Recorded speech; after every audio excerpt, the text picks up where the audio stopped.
Why the economy is collapsing. High interest rates, low productivity, double-digit national inflation, continued economic uncertainty, the biggest fall in output prices since February 2016. The list of woes goes on and on, but all points to one thing: the United Kingdom is at the brink of economic collapse. The recent economic news from the British Empire has been dramatic, infuriating, and captivating, with a much bigger revelation that shows how the United Kingdom has been slipping badly in the last 15 years, and things continue to go from bad to worse. That Britain was going to face the weakest economic growth in the G7 this year. And mortgages will continue to be such a big deal going into next year, and crucially for the government, cost of living crisis cloud and record high double-digit inflation looms over the UK. A new study has exposed just how much inflation has hit the poorest. Experts in Britain are warning that a generation of young people may never be able to own their own homes because of a grave housing crisis. Britain has a shortfall of over 4 million homes, the worst record in Europe. Now we are forced to ask how the United Kingdom went from being one of the strongest economies globally to suffering a rapidly collapsing economy. Of course, there is more to what meets the eye, so let's find out. Before the global financial crisis that shook the world in 2008, the United Kingdom had been a strong performer, not just among the G7 countries, but worldwide.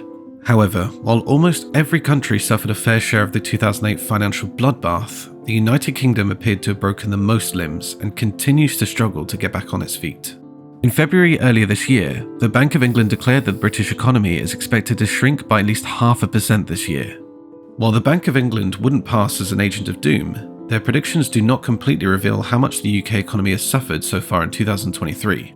Limitations to consumer spending and high interest rates continue to raise mortgage costs and squeeze household budgets, while government interventions have been reducing. Britain currently suffers the fastest food inflation they have experienced in almost 5 decades. To put this into a better perspective, the United Kingdom economy already shrank by 0.3% in March, and by the end of the first quarter of 2023, we only experienced a sluggish growth of 0.1%. This placed the United Kingdom at the bottom of the table of countries with developed economies. Truly, the UK economy has been so uniquely poor. So what are the reasons behind such shocking developments? Britain's economic woes are primarily associated with high inequality and low growth, a toxic combination that explains why households in the United Kingdom are presently at least 10% poorer than their French counterparts. For better understanding, we have subdivided these two major dysfunctions into 3: the productivity puzzle, high dependence on imported energy, and declining public investments. The productivity puzzle. In the mid-1990s, the United Kingdom was ranked second as the country with the most private investments among the G7. But now they have fallen behind them all, as British businesses no longer ingest as much into the economy compared to the realities across the other 6 countries that make up the G7. What we have now is the long aftermath of this reduced business investment, which has now grown into low productivity. One of the things that we need to get a handle on in this country is stop being so reliant economically on low-skilled labour to drive the economy. So we need to kind of think about what investments need to be made right across the economy. It is no secret that productivity growth in the UK has been pretty poor since 2008. But let's be brutally honest, productivity and growth is poor nationally. Why? In the bigger context, obviously we've got a productivity issue. We're 29% less productive than countries like France. The United Kingdom now takes more time to produce less than its rivals, ultimately causing lower real wages, lower growth, and problems raising money for public services. For several years, the productivity puzzle of the British Empire missed several pieces, and no one yet seemed to be a puzzle master. Many alternatives have been explored and many strategies implemented, including the recent AI and robotics emergence. However, the UK productivity problem remains stubborn and unyielding. Number 2. Imported energy. Another reason the United Kingdom's economy continues to collapse is because Britain heavily depends on imported energy, especially gas. According to the Office for National Statistics, the United Kingdom imports more than 50% of the gas it uses from the international market. This gas, in turn, supplies most homes in Wales and England and is used to generate at least 1/3 of the electricity in the United Kingdom. Like the productivity puzzle Britain still struggles to solve, the over-reliance on imported energy also presents a ripple effect, with the economy suffering the most impacts. For example, since most homes are heated by mains gas supply and more than 1/3 of the UK's electricity depends on imported gas, the global rise in gas prices triggered by the Russian-Ukraine war will automatically lead to rising electricity prices. And this is one of the major issues Brits face at the moment. By extension, the Ukraine war has also reduced the amount of grain for sale, especially in the UK, as food prices, including alcohol, have skyrocketed, while there is a shortage of vegetables in our market. So now we have an explanation for why food inflation in the United Kingdom has reached its highest point in 45 years. Finally, declining public investments. Britain is famous for its historic and memorable infrastructure, most dating far back to the 1800s and early 1900s. However, over the centuries, such investments have continued to decline and have now reached what might be the all-time low. The United Kingdom's public spending capabilities are currently under intense pressure. A perfect reflection of this pressure is seen in the discussions over the future of the HS2 rail link due to the rapidly rising cost of the project. HS2 is the ultimate example of the old consensus.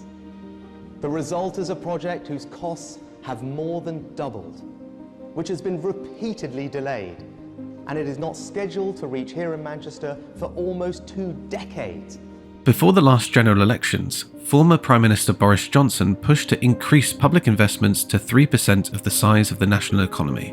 The answer is to double down on the new technology, to put in the wind, to put in nuclear in the UK, and all the other technologies that we're working on. While this was successful and believed to help calm the collapsing economy, surprisingly, plans are currently in place to reduce this percentage to 2.1% after next year for the next 4 years.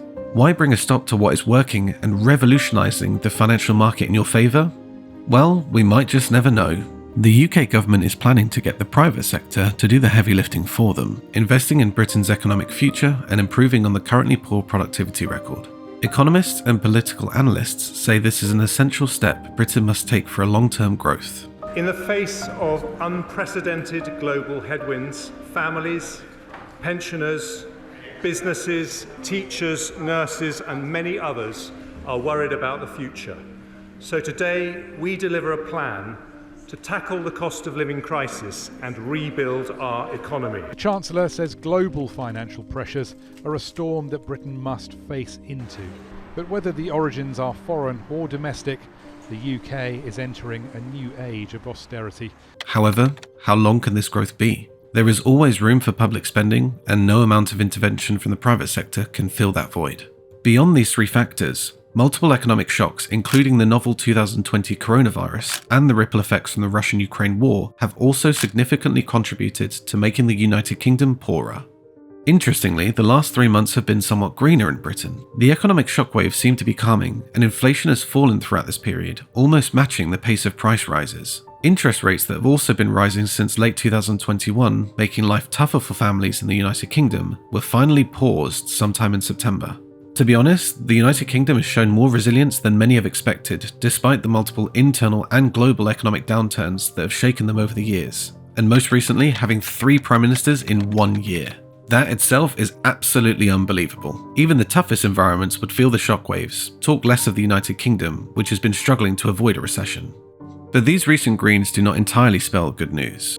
The jobs market and oil prices still need more calming to do, and more importantly, when the storm seems to have subsided, it doesn't entirely mean the UK economy has survived the collapse era. The challenges are deeply rooted, more than what a 3-month upward trend could solve. The United Kingdom has an underinvestment crisis, and if this gloomy cloud truly needs to leave the British Empire, the 3 major issues discussed in this video need to be adequately addressed. But amid all of this, we would love to know what you think about the current state of the United Kingdom's economy. Are we finally entering into the better days promised, or are we basically preparing for more bitter experiences? With that, we have now come to the end of this video. Thank you for watching, and don't forget to give us a thumbs up and subscribe to Declassified to enjoy more declassified stories the government do not want you to know about.